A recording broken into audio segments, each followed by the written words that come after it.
បើសិនជាអ្នកទាំងអស់គ្នាវិញតើអ្នកទាំងអស់គ្នានឹងធ្វើយ៉ាងណាបើសិនជាធាតុករសេរី Candler មួយបានលាក់ខ្លួននៅក្នុងស្រមោលអស់រយៈពេល33ឆ្នាំហើយថ្ងៃមួយស្រាប់តែគេបានលេចមុខមកបន្តបេសកកម្មរបស់គេឡើងមកវិញម្ដងទៀតប៉ុន្តែសម្រាប់រឿងដែលពិបាកបំផុតនៅក្នុងសាច់រឿងមួយនេះគឺប៉ូលីសជាមួយនឹងព្រះរាជអាជ្ញាដែលជាសត្រូវស៊ីសាច់ហត់ឈាមជាមួយគ្នាបែរជាមកតាមចាប់កំហុសរបស់គ្នាទៅវិញទៅមកនៅក្នុងសាច់រឿងនៃការស៊ើបអង្កេតក្តីមួយនេះសួស្តីប្រិយមិត្តទាំងអស់គ្នាសូមស្វាគមន៍មកកាន់ Channel Nin Romantic ហើយនៅថ្ងៃនេះដែរ admin នឹងនាំប្រិយមិត្តទាំងអស់គ្នាមកអង្រួនជាមួយនឹងខ្សែភាពយន្តភាគកូរ៉េថ្មីក្នុងឆ្នាំ2026 The Scarecrow Season 1 ហើយរឿងនេះដែរក៏ជារឿងភាគដែលថតចេញពីរឿងពិតជាក់ស្ដែងនៅក្នុងប្រទេសកូរ៉េខាងត្បូងផងដែរកាត់មកដល់ពេលវេលាដែល Detective តេជូបានមកជួបជាមួយធាតុករនៅសម័យបច្ចុប្បន្នម្ដងទៀតហើយមិនតែប៉ុណ្ណោះធាតុករម្នាក់នេះក៏បានសរសើរទៅកាន់លោកប៉ូលីសតេជូផងដែរថាគាត់ពិតជាយកចិត្តទុកដាក់ជាមួយនឹងសាច់រឿងនេះខ្លាំងមែនទែនបើទោះបីជារឿងក្តីនេះវាបានឆ្លងផុតជាមួយនឹងដំណាក់កាលពេលវេលាដែលអាចកាត់ក្តីបានក៏ដោយ Detective តេជូក៏បានតបមកវិញថាវាហាក់ដូចជារឿងការងាររបស់គាត់ដែលគាត់ត្រូវបំពេញវាពេញមួយជីវិតរបស់គាត់កាត់មកដល់ឆ្នាំ1988វិញរដ្ឋអាជ្ញាឆាបានប្រើវិធីគម្រាមហើយនឹងលួងលោមទៅកាន់តេជូផងដែរដើម្បីឲ្យគេព្រមធ្វើការឲ្យគាត់ដើម្បីចាប់ធាតុករនេះជាមួយគ្នាប៉ុន្តែតេជូក៏នៅតែបានបដិសេធសំណើមួយនេះរដ្ឋអាជ្ញាឆាវិញក៏បាននិយាយជាមួយឪពុករបស់គេនិងប៉ូលីសមួយក្រុមទៀតថាក្នុងរយៈពេលនេះក្រុមប៉ូលីសបានបាត់បង់ទំនុកចិត្តអំពីប្រជាជនខ្លាំងណាស់ដោយសារតែរឿងធាតុករចំណែកឯរឿងកាងតេជូវិញគ្រាន់តែឲ្យគេលាយលែងពីតំណែងហើយដោះលែងចេញពីគុកស្ងាត់ៗទៅតែប៉ូលីសម្នាក់ទៀតក៏បាននិយាយឡើងថាមិនអាចឲ្យតេជូចាក់ចេញពីក្រុមប៉ូលីសបាននោះទេ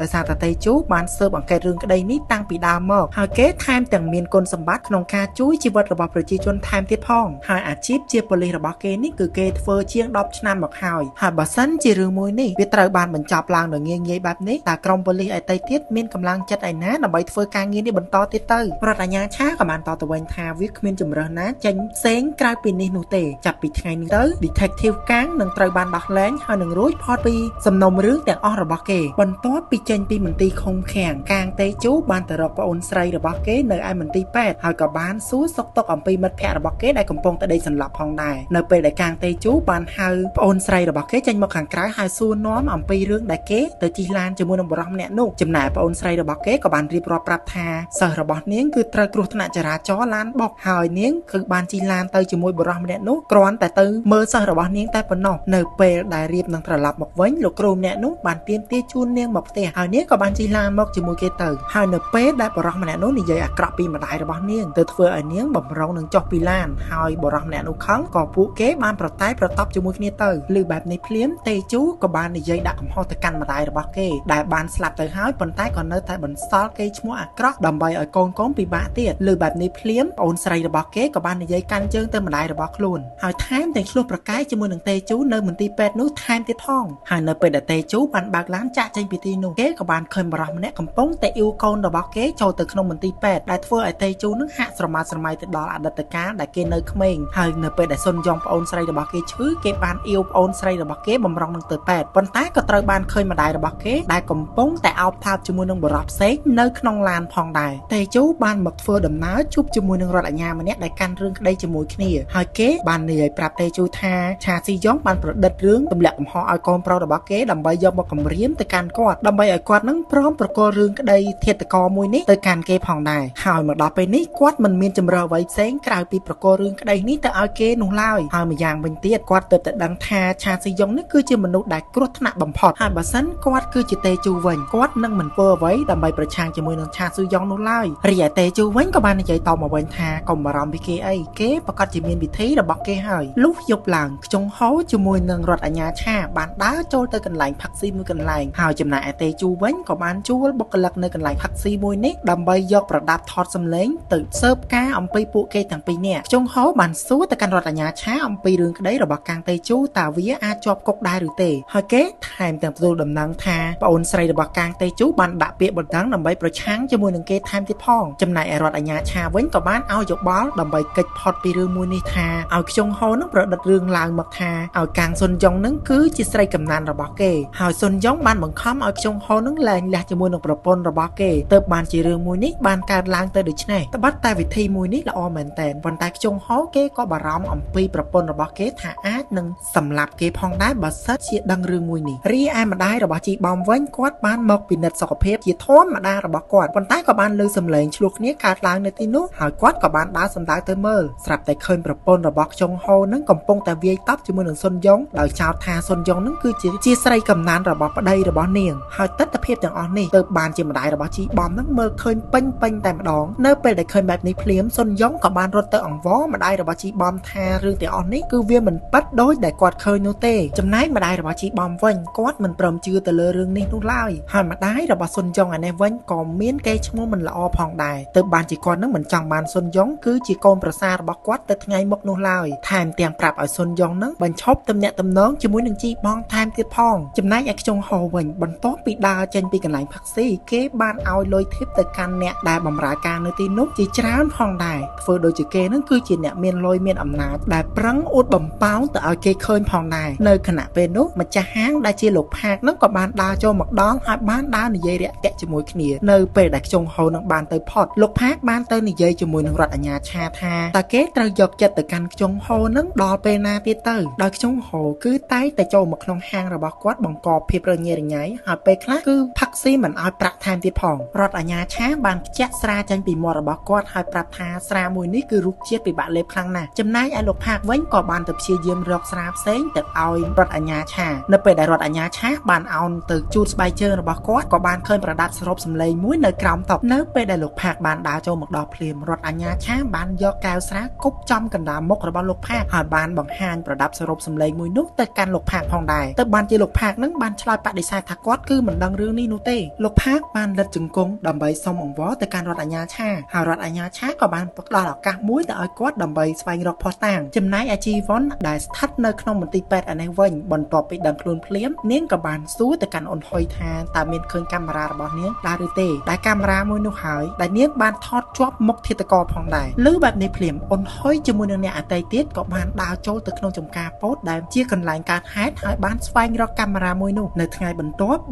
ពីបុគ្គលិកនៅក្នុងកន្លែងផឹកស៊ីដែលតេជូបានជួលគេនឹងបានចូលទៅក្នុងបន្ទប់ហើយបំរុងនឹងយកប្រដាប់ថតសម្លេងរបស់គេត្រឡប់មកវិញស្រាប់តែលោកផាកនឹងបានឃើញនៅហេតុការណ៍ទាំងអស់នោះទើបគាត់អាចវាយតម្លៃបានថាបុគ្គលិកម្នាក់នេះគឺបានក្បត់ជាមួយនឹងគាត់ហើយរឿងមួយនេះក៏បានដឹងទៅដល់រដ្ឋអាជ្ញាឆាផងដែរគ្រាន់តែដឹងភ្លាមនឹងរដ្ឋអាជ្ញាឆាក៏ដឹងថាអ្នកណាគឺជាអ្នកបញ្ជានៅខាងក្រៅខ្នងផងដែររីចំណែកអតេជូវិញក៏បានមកសួរចម្លើយពីស្ត្រីម្នាក់ដែលបានរួចផុតអំពីសេចក្តីស្លាប់ដោយស្ត្រីម្នាក់នោះបានផ្ដល់ដំណឹងថានៅពេលដែលធាតុករបំរុងនឹងដើរចេញពីនាងក៏បានប្រាប់ថាបើសិនជាគេចាប់បានស្ត្រីម្នាក់ទៀតគេនឹងលែងនាងប៉ុន្តែនៅក្នុងចិត្តរបស់នាងគឺបានគិតថាតើធាតុករម្នាក់ដែលបានសម្លាប់មនុស្សរហូតដល់ទៅ5នាក់នឹងអាចទុកនាងឲ្យនៅមានជីវិតមែនទេដោយលើពាក្យថា5នាក់បែបនេះទើបធ្វើឲ្យតេជូនឹងចាប់តាមភ្ញាក់ផ្អើលជាខ្លាំងស្ត្រីម្នាក់នោះក៏បានប្រាប់បន្តទៀតថានេះគឺជាសម្ដីរបស់ធាតុករដែលបាននិយាយថាគេបានសម្លាប់មនុស្ស5នាក់រួចមកហើយដែលធ្វើឲ្យក្រុមប៉ូលីសទាំងអស់បាននិយាយឡើងថាតែសាកសពនៅក្នុងករណីដែលគេអាចរកឃើញគឺមានតែ4តែប៉ុណ្ណោះអញ្ចឹងគឺមានមួយករណីទៀតដែលពួកគេមិនទាន់អាចរកសាកសពឃើញបាននោះឡើយក្រុមប៉ូលីសទាំងអស់ក៏បានព្យាយាមស្វែងរកឯកសារជាមួយនឹងករណីទាំងអស់ដែលបានបាត់មនុស្សនៅក្នុងមួយកំឡុងពេលនេះនៅពេលដែលរដ្ឋអាជ្ញាឆាបានចូលមកដល់គេក៏បានរំលឹកទៅកាន់ប៉ូលីសទាំងអស់ថាគេបានប្រាប់ឲ្យអ្នកទាំងអស់គ្នានឹង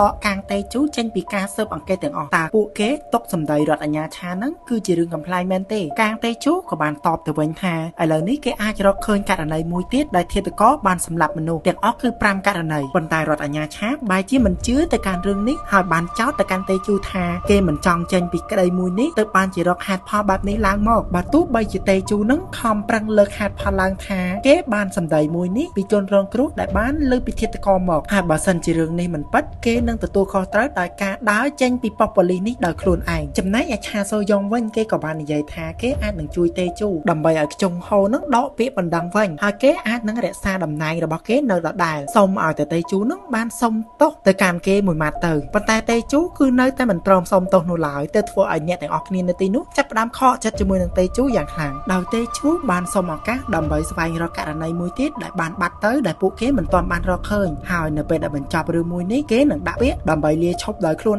ឯងលុះយប់ឡើងតេជូបានយកឯកសារពាក់ព័ន្ធជាមួយនឹងជនរងគ្រោះម្នាក់ដែលមានឈ្មោះថាឆយអ៊ីនសុកដែលបានបាត់ខ្លួនទៅហើយគេក៏បានសង្ស័យថាឆ Choi In Suk អាចនឹងជន់រងគ្រោះទី3ដែលពួកគេមិនទាន់អាចរកសាកសពឃើញលុះស្អែកឡើងពួកគេទាំងពីរនាក់ក៏បានទៅផ្ទះរបស់ Choi In Suk ដើម្បីស្វែងរកព័ត៌មានបន្ថែមដោយនៅថ្ងៃដែល Choi In Suk បានចាក់ចេញពីផ្ទះនាងបានប្រាប់ម្ដាយរបស់នាងថានឹងទៅទីក្រុងដើម្បីទិញសម្លៀកបំពាក់ខ្លះៗឲ្យម្ដាយរបស់នាងរីឯស្ត្រីដែលជាម្ដាយក៏បានតបទៅវិញថានាងតែងតែស្ថិតនៅផ្ទះដែលមិនសូវចេញទៅណានោះឡើយតែនាងត្រូវការសម្លៀកបំពាក់ថ្មីៗនឹងមកធ្វើអ្វីទៅហើយបើទោះជាម្ដាយរបស់នាងនឹងខំប្រឹងខាត់នាងយ៉ាងណាក៏ដោយក៏នាងនៅតែនិយាយបញ្ចុះបញ្ចូលថានាងនឹងត្រូវទៅហើយនាងនឹងត្រឡប់មកវិញកុំបារម្ភអី Detective កាងតេជូជាមួយនឹងរដ្ឋអាជ្ញាឆាបានដើរទៅកាន់ផ្លូវដែលចេញពីផ្ទះរបស់ Choi In Suk ទៅកាន់ចំណតឡានក្រុងដែលមានចម្ងាយប្រហែលជា500ម៉ែត្ររីឯនៅក្នុងមន្ទីរពេទ្យឯនេះវិញស្រាប់តែមានដុកទ័រម្នាក់បានដើរចូលទៅក្នុងបន្ទប់របស់ជីវងហើយក៏បានដកស្រោមជើងមួយឡើងមកដើម្បីរឹតករបស់ជីវងទោះបីជាជីវងនឹងប្រឹងរើបំរាស់យ៉ាងណាក៏ដោយក៏នៅតែមិនរួចខ្លួនប៉ុន្តែ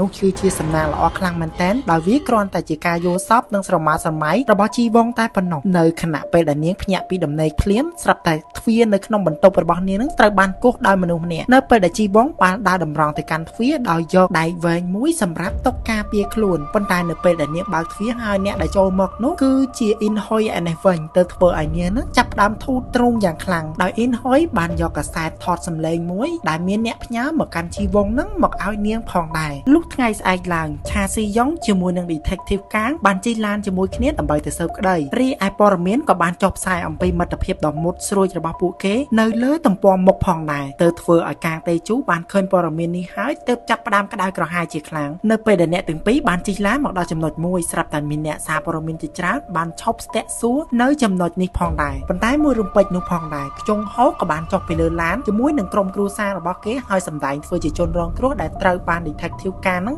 វាយកាលពីមុនផងដែរហើយមួយរំពេចនោះផងដែរស្រាប់តែជីវ័ននឹងបានបើកឡានមួយហើយដាក់មេក្រូប្រកាសក្តែងឡើងមកអំពីសម្ដីរបស់ខ្ជុងហោដែលបានថតបាននៅកន្លែងផឹកស៊ីផងដែរដែលនៅក្នុងនេះបានបញ្ជាក់អំពីសម្ដីដែលគេបានរៀបចំអបាយកលដើម្បីនេះខົບខិតជាមួយនឹងគ្រូពេទ្យថារបួសរបស់គេនឹងគឺពិតជាធ្ងន់ធ្ងរខ្លាំងណាស់ដើម្បីបង្ខូចគេឈ្មោះរបស់កាងតេជូឬបែបនេះភ្លាមធ្វើឲ្យខ្ជុងហោនឹងបានរត់ទៅវាយឡានរបស់ជីវ័ននៅពេលដែលអ្នកកសាតចោមរោមច្រើនពេកពួកគេក៏បានដើរចេញពីទីនោះទៅបន្ទាប់មកទៀតកាងតេជូក៏បានដឹកនាំក្រុមប៉ូលីសរបស់គេជាមួយនឹងក្រុមអតីតទៀតដើម្បីស្វែងរកសាកសពដែលបានបាត់នៅកន្លែងដែលគេដាក់គោលដៅមិនយូរប៉ុន្មានសាកសពរបស់ស្ត្រីម្នាក់ដែលមានឈ្មោះថា Choi In Suk ក៏បានរកឃើញផងដែរចំណែកឯសាកសពវិញគឺពិតជាមានភាពរលេះរលួយនឹងហាក់ដូចជាស្លាប់នឹងអស់រយៈពេលជាច្រើនខែមកផងដែរហើយព័ត៌មានមួយនេះផងដែរទៅធ្វើឲ្យស្ត្រីដែលជាម្ដាយរបស់ Choi In Suk ចាប់ផ្ដើមឈឺចិត្តយ៉ាងខ្លាំងហើយមិនយូរប៉ុន្មានគាត់ក៏បានលាចាកលោកមួយនេះទៅតាមកូនស្រីរបស់គាត់ដោយជំងឺចាស់ជរាផងដែរនៅថ្ងៃបន្ទាប់ទៀតជីវ័នជាមួយនឹងក្រុមអ្នកកាសែតអតីតទៀតបានរងចាំផ្តិតរូបភាពអំពីកាមេរ៉ារបស់ជីវ័នដែលបានចុចថតរូបមុខមាត់របស់ធាតុករបានរីឯជីបំឯនេះវិញបន្ទាប់ពីទទួលបានដំណឹងអំពីសុនយ៉ុងដែលត្រូវបានកាងហូធ្វើបាបហើយវាយដំគេក៏បានជិះកង់សម្ដៅទៅរកសុនយ៉ុងភ្លាមតែម្ដងពួកគេក៏បានជិះកង់ទៅកន្លែងស្ងាត់មួយដើម្បីនិយាយគ្នាជីបំបានសួរទៅកាន់សុនយ៉ុងថាហេតុអ្វីបានជានាងមិនប្រាប់គេអំពីរឿងមួយនេះបើសិនជាអ្នកដទៃគេនឹងយល់ប៉ុន្តែនេះគេគឺជាអនាគតស្វាមីរបស់នាងហេតុអ្វីបានជានាងមិនប្រាប់ខ្ញុំទៅចំណែកឯសុនយ៉ុងឯនេះវិញបានសាបសម្ដីរបស់ជីបំដោយគ្មានប្រលឹងនៅក្នុងខ្លួនហើយសុនយ៉ុងថែមទាំងសុំបែកទៅកាន់ជីបំថែមទៀតផងងាកមកមើលកាងតេជូវិញបន្ទាប់ពីស្វែងរកសាកសពមួយនោះឃើញក៏ដល់ពេលវេលាដែលគេបានធ្វើដំណើរចាក់ចេញពីប៉ុស្តិ៍ប៉ូលីសមួយនោះដោយការលាឈប់ពីតំណែងរបស់គេផងដែរនៅតាមផ្លូវមកផ្ទះកាងតេជូបានឈៀងចូលទៅក្នុងហាងលក់សៀវភៅរបស់ជីបំថែមទៀតផងប៉ុន្តែជារឿងចម្លែកដោយថ្ងៃនេះហាងមួយនេះគឺមិនបានបើកទ្វារនោះឡើយគេក៏បានជួបជាមួយនឹងក្មេងស្រីម្នាក់ដែលនាងមានឈ្មោះថាមីនជីហើយធ្លាប់ផ្ដល់ចម្លើយនៅក្នុងការស៊ើបក្តីរបស់កាងតេជូផងដែរដោយនាងបានផ្លេចរូបគំនូរដែលជាសិល្បៈរបស់នាង